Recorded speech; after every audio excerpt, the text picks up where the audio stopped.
The only people who don't want to disclose the truth are people with something to hide.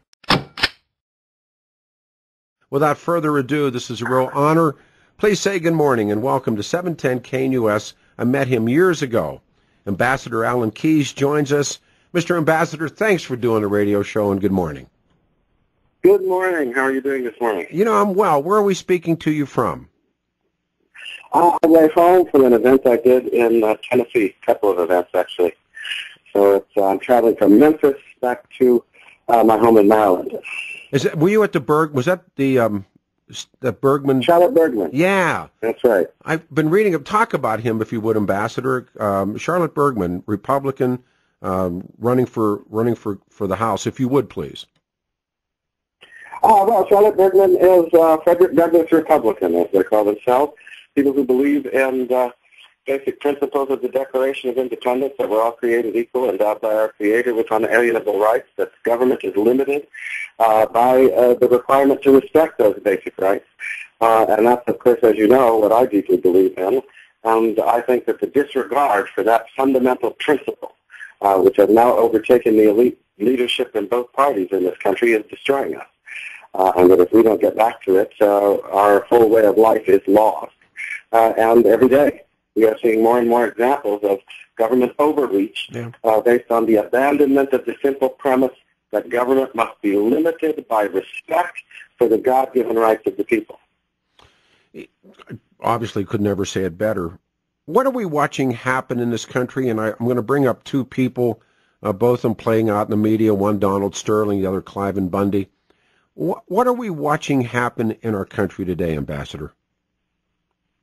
Well, I think, sadly, what's clearly going on, and I've said it for many years, I foresaw it in the person of Barack Obama. I used to watch as this country became more and more tending toward government domination and socialism and national takeover of our banks and industries and land and so forth and so on. And it's not the history of the country. It's not the heritage of the country. It's absolutely incompatible with the Constitution of our country, but it's going on.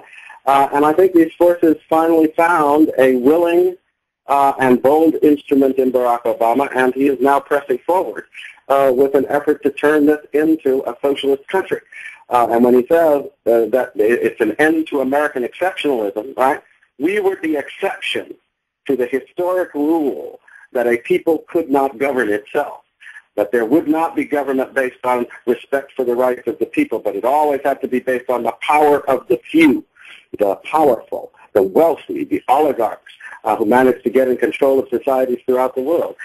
We were the exception to that, and Barack Obama represents the forces who need to bring that exception to an end, and it's coming to a head right now. Yeah.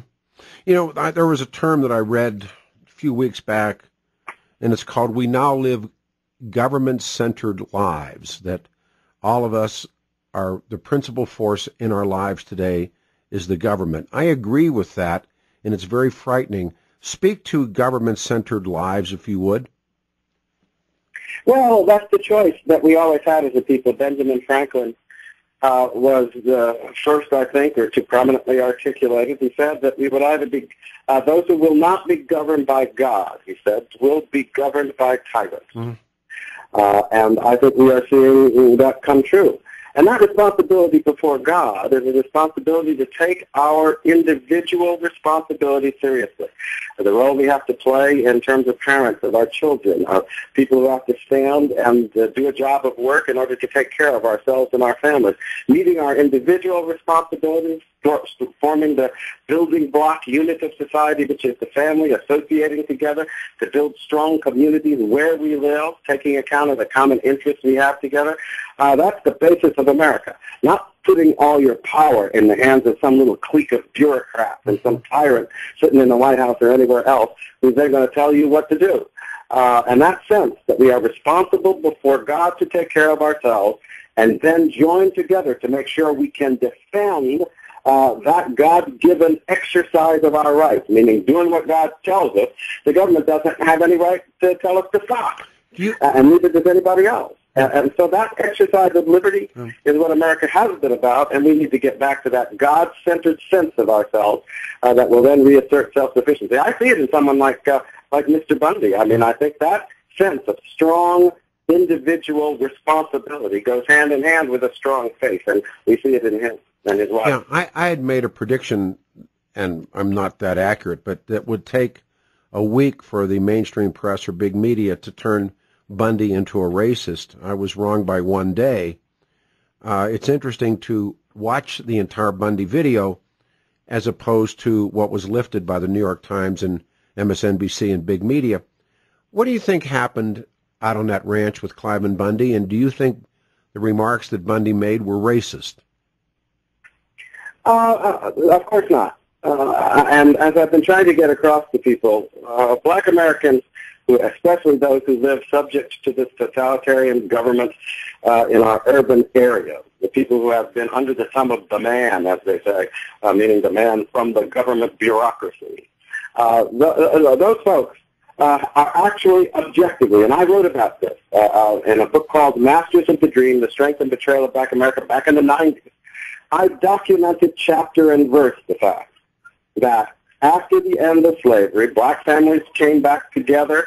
You got to a point around 1910 when W.B. Du Bois wrote a sociological study where 80 to 85% of black families, the children were being brought up in two-parent families. You had folks who had been used to doing a job of work and got out there, and even though, in spite of segregation and everything else, they were earning a living, became the backbone of many economic sectors that were dependent on strong black labor in the South and so forth. These were not people who shrunk from the responsibility of taking care of themselves. Then along comes the Great Society in the 1960s, and all those sociological statistics go off a cliff, and you end up in a situation such as we have now, where most of the children are being born into single-parent families. They're dependent on government welfare. They are essentially being exploited by a leadership elitist class that calls itself progressive, but is in fact pushing people back into the dark ages where the few ruled and the rest of us did what we were told. And we saw the harbinger of that in a lot of these neighborhoods in the urban areas where black folks were under the thumb of these domineering governments, who ended up, by the way, not caring if people killed each other, so long as they did what they were told by the government. This sickens me and angers me. And Cliven Bundy simply saw what he spoke about what he observed of that phenomenon. And when you look at the statistics, by the way, people are all shocked and everything, but it's time they woke up. The result of it is a situation where in statistical terms, in terms of family integrity, in terms of employment, in terms of basic health and so forth, black folks are worse off than they have been in the history of the United States. Hear that? Worse off than they've ever been. And since that includes slavery, it's not racist to point it out. And that doesn't mean slavery was good. It means what we've got is worse than bad, and we need to do something about it. Do you have I know you've been traveling, I'm sure you've seen this L.A. Clippers owner Donald Sterling story. Ambassador, what is your sense of that or your take on that? Well, I have been traveling for the last couple of days. My head's been in a tunnel. I saw a mention of it this morning, but I haven't read the story. I hate to comment on things when I haven't gotten into the details. But tell me, what's your take on it? Well, I hear this guy is. What I think is interesting is not that he said these kind of things, because apparently he has a history of making comments like this. For the folks in the audience, L.A. Clippers owner Donald Sterling told his girlfriend, this lengthy tape, we have it up, where he doesn't want her bringing black people to his games, including Magic Johnson. It's all on tape. And this organization, TMZ Sports, got that audio of Sterling making these, I guess, declarations in this heated argument with his girlfriend. Now, she's 26, he's 81, and I can read the comments, but they're stupid. What's interesting to me is comparing and contrasting him to Cliven Bundy. Mr. Bundy is Mormon, and that plays out in this. The mainstream press has been living on Bundy's religious beliefs. On the other hand, Sterling happens to be Jewish, and I made my prediction that will not play out in the mainstream press whatsoever. Also, Sterling has been a major contributor to the Democratic Party. Mr. Bundy has been charged with being a Republican politician. There's a letter to the editor of the Denver Post this morning that writes, this guy named Roy Legg writes to the Post about the so-called racist comments, the Tea Party, Fox News, and that the Republican Party now owns Cliven Bundy. Now, well, the truth of the matter is, several things. I get the gist of it. And I see the headline this morning on WorldNet Daily. You know, I write for them and other things, pointing out the party affiliation. And I think this is an example, by the way, of what I believe is true. If you look at the actual results of leftist, Democrat-style, socialist, so-called progressive, but really regressive politics, the end result is that you get, as I said, statistically, a targeting of the black community, targeted for abortion, so that black people who now make up, less than 10% of the population are targeted for 44% of all the abortions in the country. A literal extermination of the black population.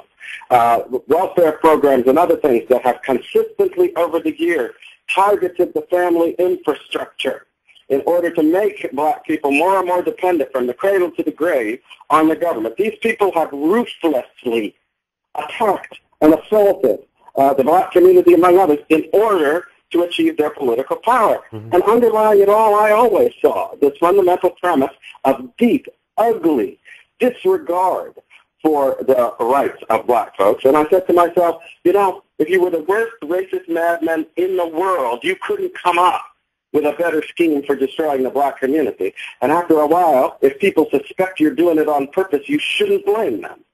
And I think it's about time people woke up. These people are using racism as an instrument to target others, but in typical communist fashion, what they accuse others of being is exactly what they are themselves.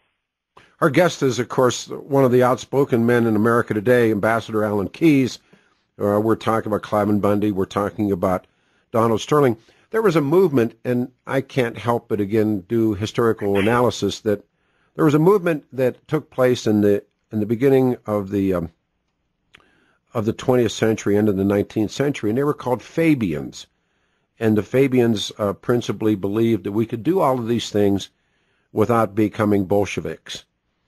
Do you believe that many of these people are modern Fabians, Ambassador? Actually, I've got to tell you, I don't believe that, no. Because? And I don't believe it because I don't believe they're committed to government of, by, and for the people anymore. But when you make all these modern terms, Bolshevik and so forth, what you're really saying is some people believe in the American understanding that you have to involve the whole people, that they have to be represented when you make the laws, represented when you choose the governor and the president. I don't believe that. They are, in essence, I don't believe the that. sovereign people. Wait, they are the sovereign people of the United States. There are people who believe this.